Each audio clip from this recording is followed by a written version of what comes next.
আসসালামু আলাইকুম ওয়া রাহমাতুল্লাহি ওয়া বারাকাতুহু। দেশ বিদেশ যে যেখান থেকে দেখছেন সকলকে জানাই অসংখ্য ধন্যবাদ।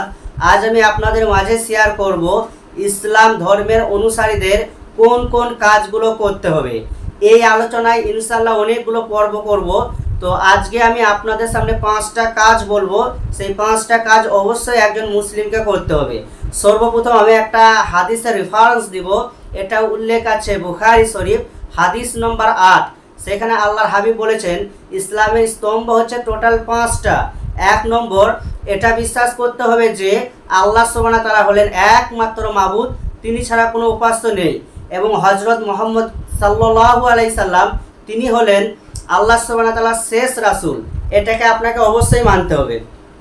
2 নম্বর হচ্ছে আপনাকে নামাজ পড়তে হবে। আল্লাহ সুবহানাহু ওয়া তাআলা কোরআনের মধ্যে বলেছেন, এটা উল্লেখ আছে পবিত্র কোরআন সূরা নিসা সূরা নম্বর 4 আয়াত নম্বর 103।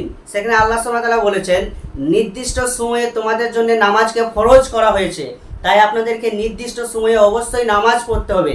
এই নামাজকে আপনি কোনো রকম গাফিলতি করতে পারবেন না, অবশ্যই আপনাকে নামাজ নির্দিষ্ট সময়ে পড়তেই হবে।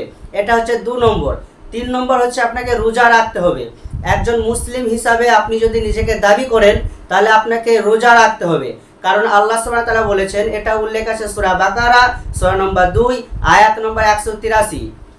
সেখানে আল্লাহ সুবহানাহু ওয়া তাআলা বলেছেন ইয়া আইয়ুহাল্লাযীনা আমানু কুতিবা আলাইকুম সিয়াম কামা কুতিবা আলাল লাযীনা মিন কাবলিকুম লাআল্লাকুম তাত্তাকুন।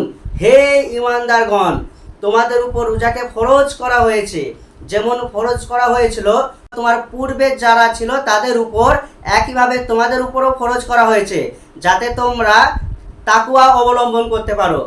এই আয়াত থেকে দিনের আলোর মতো প্রমাণিত হয়ে যায় একজন মুসলিম হিসাবে আপনাকে অবশ্যই রোজা পালন করতে হবে। এটা হচ্ছে 3 নম্বর। 4 নম্বর হচ্ছে আপনাকে যাকাত দিতে হবে। আপনার যদি 7.5 ভরি সোনা 1 বছর ধরে থাকে তাহলে সেই জিনিসটার উপর আপনাকে শতকরা হিসাব করে যাকাত দিতে হবে। এটা মুসলিমদের অবশ্যই করণীয়। মুসলিম যদি আপনি নিজেকে দাবি করেন তাহলে অবশ্যই আপনাকে যাকাত দিতে হবে। এটা হচ্ছে 4 নম্বর।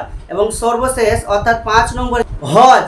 আপনার যদি টাকা থাকে অনেক বেশি তাহলে কিন্তু আপনাকে হজ করতেই হবে। তবে একটা বিষয় ক্লিয়ার করে দিই, যদি আপনার টাকা না থাকে তাহলে কিন্তু আপনাকে হজ আপনার উপর ফরজ নয়, আর যদি আপনার টাকা থাকে তাহলে কিন্তু আপনাকে হজ অবশ্যই করতে হবে। তাহলে টোটাল ইসলাম ধর্মের যে 5টা কাজ একজন মুসলিমকে করতে হবে সেটা আজ আমি আপনাদের সামনে আলোচনা করলাম।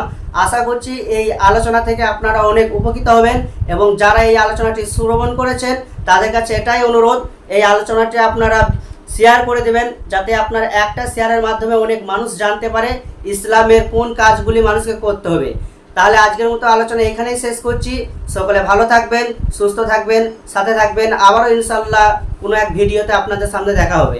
আসসালামু আলাইকুম ওয়া রাহমাতুল্লাহি ওয়া বারাকাতুহু।